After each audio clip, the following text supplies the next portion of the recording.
தமிழ்நாட்டுக்கான தேர்தல் அப்படின்னா தமிழ்நாட்டு மக்களை பற்றி நம்ம பேசணும். இதுல தமிழர்களும் இருக்காங்க, தமிழர்கள் அல்லாதவர்களும் இருக்கிறாங்க. அதனால இங்க பிரபாகரனை பற்றி பேச வேண்டிய தேவை இல்லை அப்படின்னு தான் நான் நினைக்கிறேன். சரியான ஒரு கட்சி இருக்கு, சரியான தலைமை இருக்குது. அவங்களுக்கு அவங்க மேல நம்பிக்கை இருக்கு அப்படின்னா வாக்களிக்கிறதுக்கு தயாரா தானே இருக்காங்க. என் மேல நம்பிக்கை வரணும், அவங்களுக்கு வரணும்னா அப்ப அவங்கள நான் எப்படி பக்குவப்படுத்தணும், அதுதான் பிரச்சாரம்.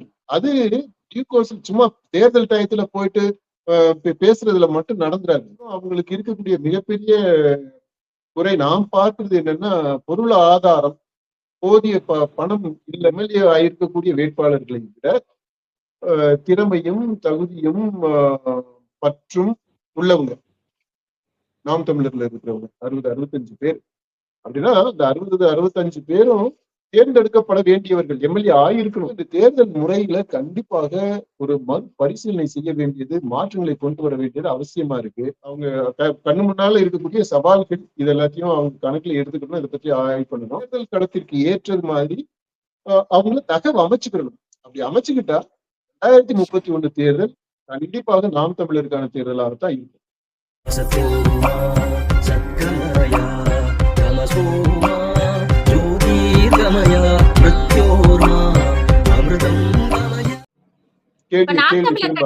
தொடர்ந்து எல்லா தேர்தலிலும் தனித்து நின்று களத்துல பணியாற்றிட்டு இருக்கிறாங்க. ஒவ்வொரு தேர்தலுமே சந்திச்சிருக்காங்க, இடைத்தேர்தல் முதற்கொண்டு. இப்ப இந்த தேர்தலையும் அவங்க ஒரு தோல்வியை தான் சந்திச்சிருக்கிறாங்க. இன்னும் சொல்ல போனால் அவங்களுடைய வாக்கு சதவீதம் குறைந்து இருக்குது அப்படின்னே சொல்லலாம். இந்த நாம் தமிழர் கட்சியினுடைய எதிர்காலம் எப்படி இருக்கும், இனி வரக்கூடியதுல அவங்க கட்சியை பலப்படுத்துறதுக்கு என்ன மாதிரி விஷயங்களை செய்யணும்? நம்ம ஏற்கனவே 2031 அவங்களுக்கான களமா இருக்கும் அப்படிங்கிறத குறிப்பிட்டிருக்கிறோம். இத மேம்படுத்தி இந்த விஜய் அலையிலிருந்து அவர்கள் எதிர்கொண்டு அவங்களுக்கான ஆட்சியா அமையுமா, இல்ல இதே மாதிரியான நாம் தமிழருக்கான சூழ்நிலை தொடருமா? இது நல்ல கேள்வி. இப்ப இந்த கேள்வியை தான் அவங்களுமே கேட்டுட்டு இருப்பாங்கன்னு நினைக்கிறேன். நாம் தமிழர் கட்சியினரும் கேட்டுட்டு இருப்பாங்க. இதை தீவிரமா ஆய்வு செய்யக்கூடிய, ஆக்சுவலா அந்த மாதிரி எல்லாம் செய்யக்கூடியவங்க தான் அவங்க. ஒரு இன்டெப்தா ஒரு அனாலிசிஸ், என்ன காரணங்கள் அப்படின்றத எல்லாத்தையுமே அனலைஸ் பண்ணிட்டு இருப்பாங்க. நம்ம இப்ப ஏற்கனவே தம்பிகிட்ட இருந்து இந்த தேர்தல் அரசியல்னு வரும்போது என்னென்ன விஷயங்களை தெரிஞ்சுக்கிற முடியும் அப்படின்றத பத்தி நம்ம ஒரு லிஸ்ட் போட்டோம். இப்போ அது எல்லாத்தையுமே அவங்க சீரியஸா எடுத்துக்கிட்டு அதை விவாதிக்கணும். அவங்களுடைய சர்க்கிள்ல இதை பற்றி எல்லாம் பேசணும். அப்புறம் தமிழ்நாடு அப்படின்ட்டு வரும்போது உலகத் தமிழர்கள் முக்கியம்தான். உலக தமிழர்களை பற்றி நம்ம பேசலாம், இலங்கை தமிழர்களை பற்றி நம்ம பேசலாம், வெளிநாடுகள்ல வாழக்கூடிய தமிழர்களை பற்றி நம்ம பேசலாம், பிரபாகரனை பற்றியும் கூட நம்ம பேசலாம். அதுல ஒன்றும் பிரச்சனை இல்லை. ஆனா தேர்தல் அரசியல்னு வரும்போது எங்க தேர்தல் நடக்குதோ அந்த நாட்டு மக்களை பற்றி தான் நம்ம பேசணும். தமிழ்நாட்டுக்கான தேர்தல் அப்படின்னா தமிழ்நாட்டு மக்களை பற்றி நம்ம பேசணும். இதுல தமிழர்களும் இருக்காங்க, தமிழர்கள் அல்லாதவர்களும் இருக்கிறாங்க. அதனால இங்க பிரபாகரனை பற்றி பேச வேண்டிய தேவை இல்லை அப்படின்னு தான் நான் நினைக்கிறேன். இப்ப சீமானுடைய ஒவ்வொரு பேச்சுலையும் அந்த பிரச்சாரத்துல நீங்க பாருங்க, பேசும்போது கடைசியா தமிழ சொல்றாரு, அதுக்கப்புறம் பிரபாகரன் பேரை சொல்றாரு. பிரபாகரன் பேரு சொல்லணும்ன்ற அவசியம் இல்லையே. பிரபாகரன் மேல நமக்கு பற்று இருக்கலாம், அவர் உங்களுக்கு ரோல் மாடலா இருக்கலாம். அது அவர் ஒரு எப்படி ஒரு ஆட்சி இருக்கணும் அப்படின்றதுக்கு ஒரு இலக்கணமாக ஒரு ஆட்சியை நடத்த ஆரம்பிச்சாரு. அதெல்லாமே இருக்கு. ஒரு இராணுவத்தை எப்படி நடத்துறது, ஒரு நாட்டை எப்படி பண்றது, அதெல்லாம் ஒத்துக்கிறோம்ப்பா. ஆனா இந்த தேர்தல்ல அதை பத்தி பேச வேண்டிய அவசியம் என்ன? இது நடக்கிறது தேர்தல். நம்ம திரும்பவும் அதான் சொல்றோம், இந்த தேர்தல் பிரச்சாரம் அப்படின்றதையும் ஒரு வகுப்பறையில் இருக்கக்கூடிய கருத்தரங்க சூழல்ல நடக்க வேண்டிய கருத்து பகிர்வு அப்படின்றதையும் உழப்பிக்க கூடாது. ரெண்டு வேற வேற ஃபார்ம், வேற வேற மைண்ட் செட்டு, வேற வேற கான்டெக்ட். நீங்க அந்த மாதிரி ஒரு இப்போ தமிழ்நாட்டுல அரசு எப்படி இருக்கணும் அப்படின்றத பற்றி பேசுறோம் அப்படின்னா அங்க நீங்க பிரபாகரனை பற்றி பேசலாம், வேற யாரை பற்றி பேசலாம், இது மார்க்ஸ், எங்கெல்ஸ், யார வேணும், அம்பேத்கர், யார வேணாலும் பத்தி அதுல விரிவா பேசலாம். ஆனா பிரச்சாரத்துல போகும்போது அது அவசியம் இல்லைன்னு நினைக்கிறேன். அந்த கோஷம் தேவையில்லை. அது பலரை அந்நியப்படுத்தக்கூடியதாக அமைஞ்சிருக்குதுன்றது ஃபேக்ட். அது அது அவரு ரியலைஸ் பண்ணிக்கணும்னு நினைக்கிறேன். அதாவது பிரபாகரனுடைய பேரை சொல்லக்கூடாதுன்றது இல்ல. அப்படி சொன்னா குற்றம் அப்படின்ற ஒரு நிலை இருக்கிற போது அதை சொன்னாரு, துணிஞ்சு சொன்னாரு. அது அந்த துணிச்சலை நம்ம பாராட்டுறோம். ஆனா இன்னைக்கு சூழ்நிலையில அந்த மாதிரி துணிச்சலை தொடர்ந்து காட்டிக்கிட்டு இருக்கணும் அப்படியே அது அவசியம் இல்லை. ஏன்னா தேர்தல் களம்ன்றது அதற்கான தேவை இல்லை. அதைத்தான் நம்ம சொல்றோம். அதனால அவரை பற்றி, பிரபாகரனை பற்றியோ இதை பற்றியோ பேசக்கூடாதுன்னு நம்ம எங்கேயும் சொல்லல. ஆனா எந்த சூழ்நிலையில எங்க பேசணுமோ அங்க பேசலாம். இந்த தேர்தல் களத்துல நிச்சயமாக அந்த பேருக்கு இடம் இல்லை. ஏன்னா அப்படி அந்த பேரை உச்சரிக்கிறதுன்றது தேர்தல் வாக்கு அரசியல்ல பாதிப்பை ஏற்படுத்துது, நெகட்டிவான ஒரு பாதிப்பை ஏற்படுத்துது அப்படின்றது நம்ம பார்த்ததை நம்ம உறுதிப்படுத்துறோம். இதை ஏத்துக்கிறாத அவங்களுடைய பிரச்சனை. இந்த மாதிரி சில விஷயங்களை அவங்க கணக்குல எடுத்துக்கணும்னு நினைக்கிறேன். எடுத்துட்டாங்கன்னா தனித்து நிக்கிறதுன்றது ஒண்ணும் தப்பு கிடையாது. அது ஒரு வீக்னஸ் கிடையாது. அரசியல்ல தனித்து நிற்கிறது அப்படின்றது ஒரு நல்ல முயற்சி தான். அவங்க கூட்டணி சேரணும்ன்ற அவசியம் இல்லை. இப்ப விஜய் யார் கூட கூட்டணி வச்சாரு? எப்படி இத்தனை தொகுதியில ஜெயிச்சாரு? நம்ம ஏற்கனவே சொன்னது மாதிரி இந்த ஸ்ட்ராட்டஜிஸ் ஒரு சில விஷயங்களை கொஞ்சம் நுணுக்கமா பார்த்திருந்தாங்க அப்படின்னா இப்ப இந்த தேர்தலையே விஜய் தாராளமா ஜெயிச்சிருக்க முடியும். அதாவது ஆட்சி அமைக்கக்கூடிய அளவுக்கு அதை விட அதிகமாகவே சீட்ஸை வாங்கியிருக்க முடியும் அப்படின்றத நம்முடைய கருத்து. அதையுமே நம்ம சொல்லி இருக்கிறோம். சில பாயிண்ட்ஸை மிஸ் பண்ணிட்டாங்க, அல்லது ஓவர் லுக் பண்ணியிருக்கிறாங்க, அல்லது தப்பா பண்ணிட்டாங்க. இது அதை நம்ம சொல்லி இருக்கிறோம். இப்போ அந்த மாதிரி தாவேகா தனிச்சு நிக்கிறது ஒண்ணும் பிரச்சனை இல்லை. மக்கள் சரியான ஒரு கட்சி இருக்கு, சரியான தலைமை இருக்குது, அவங்களுக்கு அவங்க மேல நம்பிக்கை இருக்கு அப்படின்னா வாக்களிக்கிறதுக்கு தயாரா தானே இருக்காங்க. கூட்டணி இருக்கணும்ன்ற அவசியம் கிடையாது. அதே மாதிரி சீமானும் நாம் தமிழரும் தனித்து நிற்கிறதுன்றது தவறான அணுகுமுறை இல்லை, ராங் ஸ்ட்ராட்டஜி கிடையாது. ஆனா தனிச்சு நின்று ஜெயிக்கக்கூடிய அளவிற்கு, இந்த மக்களை வெல்லக்கூடிய அளவிற்கு ஸ்ட்ரென்த், வலுவான கட்சியாக தலைமையாக இருக்கா அப்படின்னு பார்க்கணும். சபல பிள்ளை மாதிரி இருந்துகிட்டு எப்படி ஒரு பெரிய ஆள் கூட மல்யுத்தத்துக்கு போக முடியாது இல்லையா? அப்போ நம்மள ஸ்ட்ரென்தன் பண்ணிக்கணும். அந்த பாயிண்ட் தான் நாம் தமிழர் பார்க்கணும். தனிச்சு நிக்காதுன்றது இஷ்யூ கிடையாது. தனிச்சு நின்று இந்த களத்துல இறங்கி இந்த பெருவாரியான மக்களுடைய வாக்குகளை, நம்பிக்கையை பெறுவது. வாக்குன்றது நம்பிக்கையை பெறுறது. அதாவது வாக்கு வங்கி அரசியல் இது. அதை திரும்ப திரும்ப நான் சொல்லிட்டு இருக்கிறேன். இது அறிவை பெருக்குவதற்கு, அதற்கான அறிவை வளர்ப்பதற்கு அதற்கான இடம் கிடையாது. ஓட்டு போடணும். அவங்க ஓட்டு போடணும் அப்படின்னா உன் மேல நம்பிக்கை வச்சு அவங்க ஓட்டை போடணும்.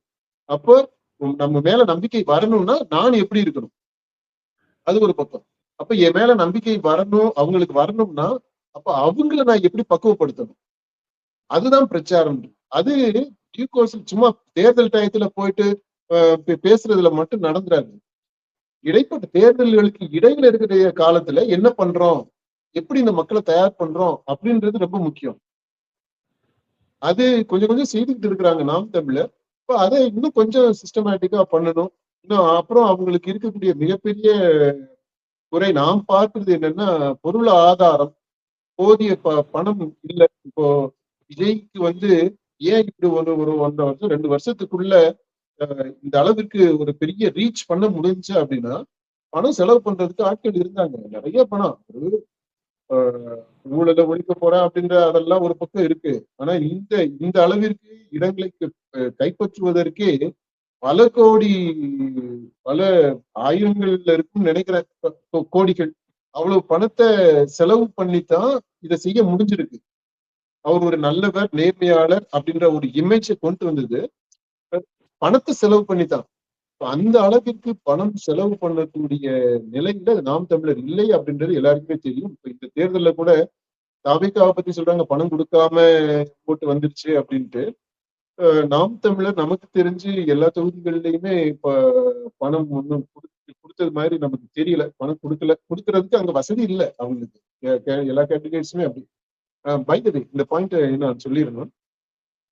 இந்த தாவேகாவினுடைய அந்த 100-108 வேட்பாளர்கள் வென்ற வேட்பாளர்களையும் அந்த தொகுதிகளில் போட்டியிட்ட நாம் தமிழர் வேட்பாளர்களையும் நீங்க எடுத்துக்கிட்டீங்க அப்படின்னா, இங்க ஒரு 100 பேர்னு வச்சுக்கிடுவோம். இங்க ஒரு 100 பேரு அப்படின்னா நாம் தமிழர்ல குறைஞ்சது ஒரு 65 பேர் 65 பேரு இந்த தாவேகா வேட்பாளர்களை வெற்றி அடைந்த அந்த எம்எல்ஏ ஆயிருக்கக்கூடிய வேட்பாளர்களை விட திறமையும் தகுதியும் பற்றும் உள்ளவங்க நாம் தமிழர்ல இருக்கிறவங்க 65 பேர் அப்படின்னா அந்த 65 பேரும் தேர்ந்தெடுக்கப்பட வேண்டியவர்கள். எம்எல்ஏ ஆயிருக்கணும், ஆகல.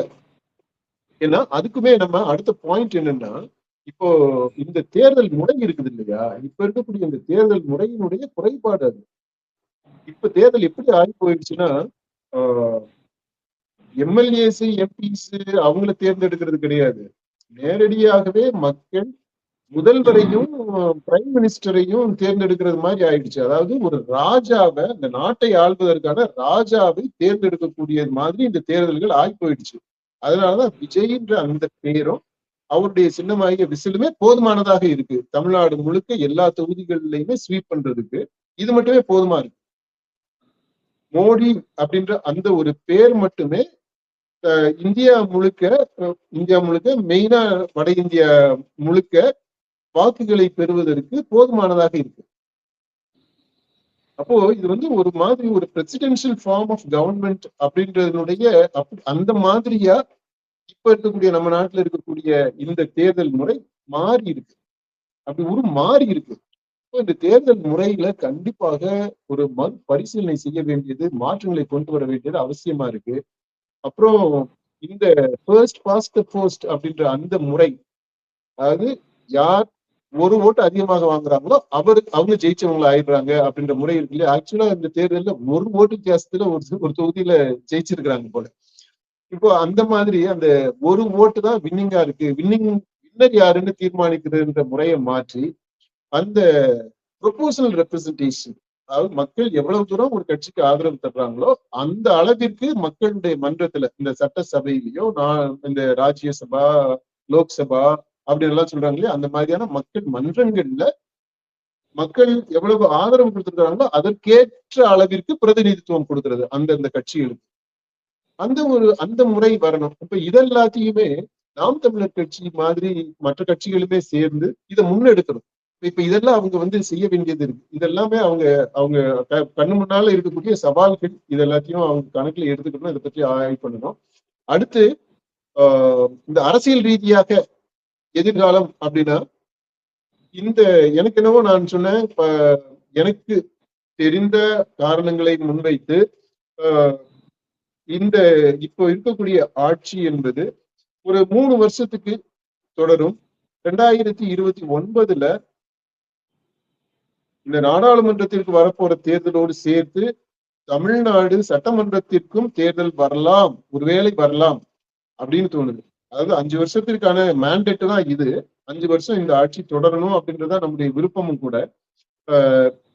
ஆனா ஒருவேளை அது மாதிரி வருமோ, 3 வருஷத்துல தேர்தல் வருமோ அப்படின்ற ஒரு கேள்வி இருக்கு.